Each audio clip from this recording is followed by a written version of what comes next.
Well, this is Kent Hovind. It is August 31st, 1993. I'm sitting here at the Antique Quest in Winchester, New Hampshire, with Sandy Mancy. It's good to see you again, Sandy. I saw you back in '92.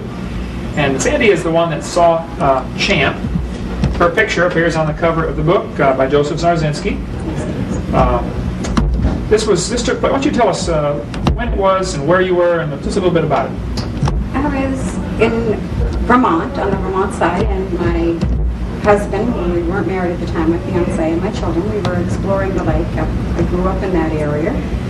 And we were just exploring the lake, sitting there, enjoying the peace and quiet. And my husband had gone back to the car to get the camera, and while he was gone, there was a disturbance in the lake, and I looked out, and I thought perhaps it was a school of fish, maybe a scuba diver or something, and then the head and the neck broke the surface of the water, and the head picked up, and the neck, and the back, and I knew it wasn't a fish. Right.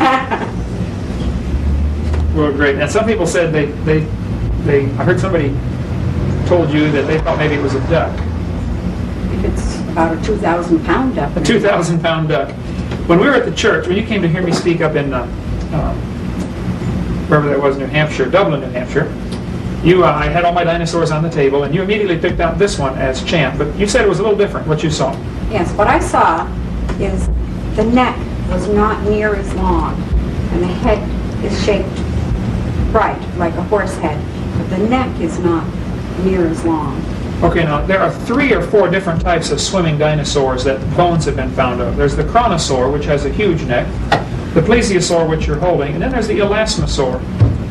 Had a shorter neck, and the head is at a right angle to the body instead of in line with the body. There may be others, of course, undiscovered yet, but get that where they can see it on the camera. I think this more, but shorter neck. With a shorter neck, or it could be that the neck wasn't all out of the water too. Okay. All right. So this was back in 1977. How many other people do you know, or have you talked to that claim they have seen it also? I have spoken with probably about 6 different people who have seen it, and all of our accounts are very, very similar. So we all can't be crazy, and we all can't be telling something that maybe we didn't see. But they're all very, very similar. The shape of the head, the neck, just the massive size of it. Okay, now you watched it for about how long, would you say?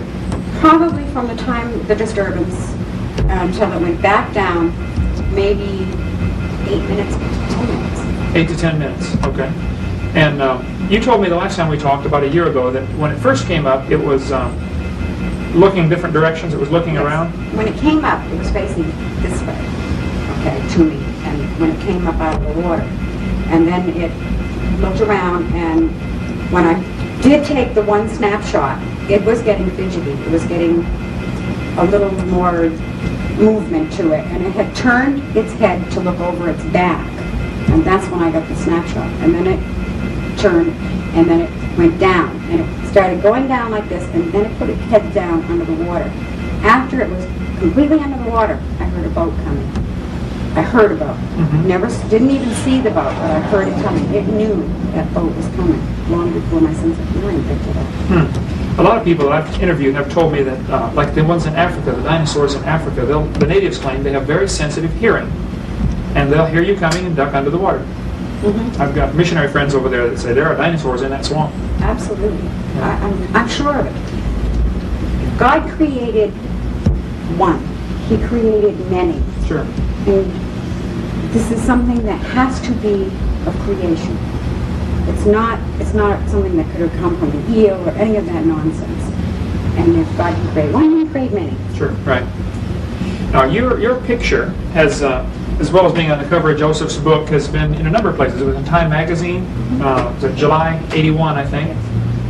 You were on Unsolved Mysteries, did you say this last week? Or? Unsolved Mysteries has shown 3 times.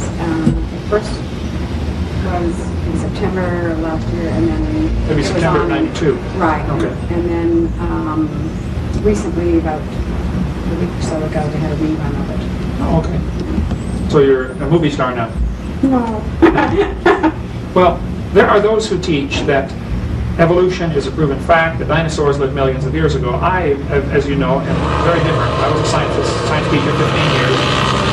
I'm of the strong, studied opinion that a few dinosaurs are even still alive. The world isn't millions of years old. And would you say that what you saw was best described as being a dinosaur of some kind, water-dwelling? I saw a dinosaur. You felt like you were seeing a dinosaur, right? I know, not felt, I know. You know, okay. I saw a dinosaur. Now, the question comes to some people's mind, why did you only take one picture? Because I didn't want to miss anything. Busy watching it. I was busy watching. I brought the camera up, I took the one photograph, and then I put it down because I didn't want to miss anything. I was in such total awe Right. of what was happening. And I don't even know why I took the one. It was just instinct. My husband handed me the camera. He had gone after the He had camera gone anyway. after the camera to take pictures of the children. Okay, before it surfaced. Or while Right. it was We didn't surfacing. even know anything was going Okay. on until he got back there. Sure. And he helped me up the banking, and he handed me the camera so to help me up the banking. And I had it. My knees gave out. I was shaking. And I went down on my knees. I picked the camera up. I took the one photograph and then put it down. I had them both out. You could have taken 20 pictures. Oh, absolutely. Right. But I wanted to watch it, and I was, and your mind tries to rationalize. And I'm trying to think, well, what is this? And there comes a point when you cannot rationalize, you just stand there and off. Yeah. Well, great. Anything else, any other typical questions you get asked? Most of the people that interview you are those who believe in evolution. Yes. And how do you feel about that? You don't like that? I agree with you 100%. And I appreciate you letting me use your picture. I put it on one of my posters. Wonderful. And I have quite a few pictures from different people. And my motive is to strengthen people's faith in the Bible. The Bible is the Word of God. And there's Sandy's picture.